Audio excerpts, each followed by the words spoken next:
I'm very, very well. What are you up to today besides talking to a lot of annoying people like myself? I'm in the studio mixing some of the last songs that are going to go on Body Talk Part 2. Now, 5 years ago, you put out Robyn, and we started playing Konnichiwa Bitches. We played the shit out of Konnichiwa Bitches and Cobra Style. Yeah. It's been 5 years, and now you're putting out 3 albums in the 1 year. This seems very ambitious. I don't really. I mean, it's not something I'm doing to try and break like a world record in how many albums you can release in a year. It's just something that happened very naturally. I started writing again in July last year, and we wrote a bunch of songs, and I just wanted to try and get them out sooner than later, and also be able to tour sooner. So I don't think I'm recording much more material than I usually do. I'm just doing it in a different way and releasing it in parts.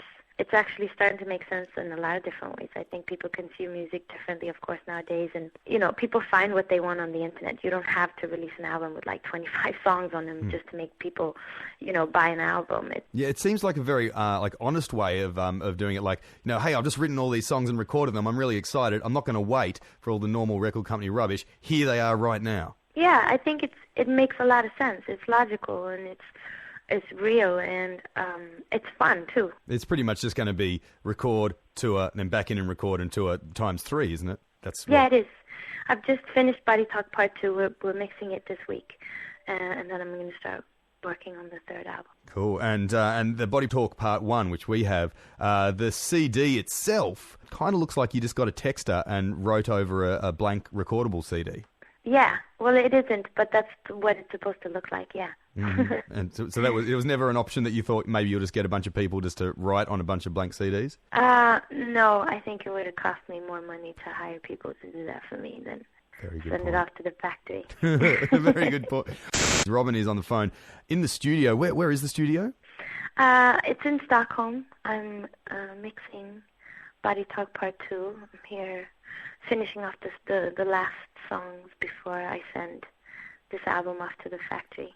That sounds it's going to be released after the summer. Mm-hmm. Right, and it's exciting too because it was only a month ago, or less than a month really, that Body Talk Part 1 came out, and already this has happened to it, which you tweeted about yesterday. Yeah.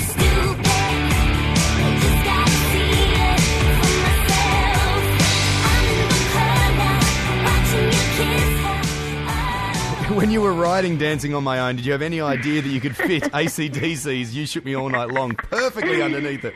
With a bit of a tempo adjustment. No, I was, like, the way you're saying it is really describes kind of what happens when you write a song and you hear it in a new version. Sometimes it's like an out-of-body experience, and it definitely was when I heard that yesterday. I was laughing. Mm-hmm. But it sounds great. I didn't know that I wrote an old dude's rock song when I wrote Dancing on My Own. You did. You breached that unbreachable divide between pop and Australian rock and roll. So thank you very much. Yeah.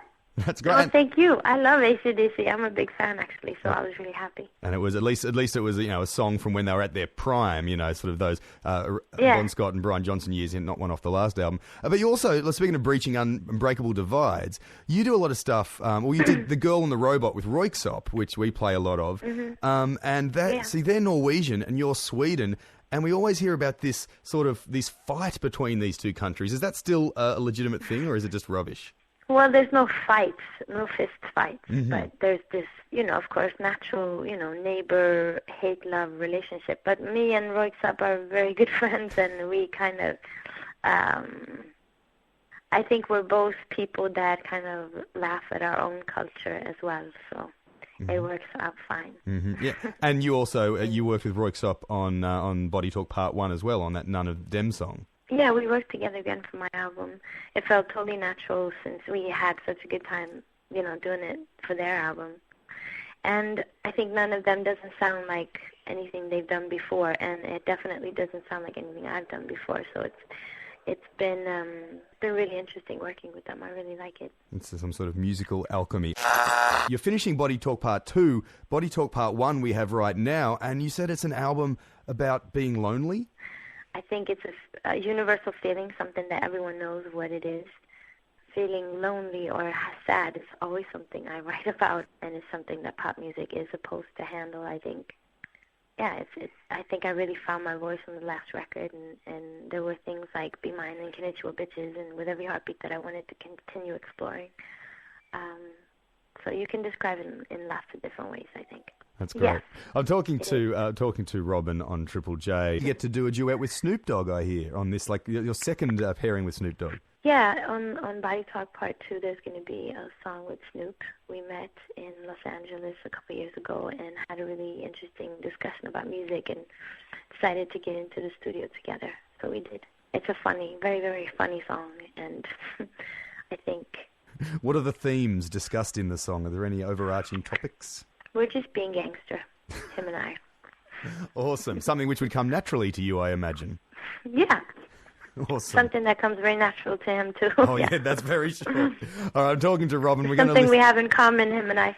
That's true, yeah. Well, you were in the same posse together growing up on the mean streets, I'm pretty sure. I'm talking to Robyn. Speaking of funny songs, I'm going to listen to Dancehall Queen that you did with Diplo. And this is an homage to Ace of Base, your compatriots? I don't know if it's an homage, but it's... When we were making the song, Diplo said he wanted to make an Ace of Base song, and even though I wasn't ever really a fan, I totally understood what he meant. So I got it, and we made Dancehall Queen together. Great. Yeah, I still love Ace of Base because of the way that they would do, like when I was growing up, because I was just learning piano, and it was like they were in one key for the verse, and then the chorus it went to minor or went back to major again, and I was like, that was like, ridiculously, Ace of Base taught me tonality when I was learning the musical instrument. Yeah.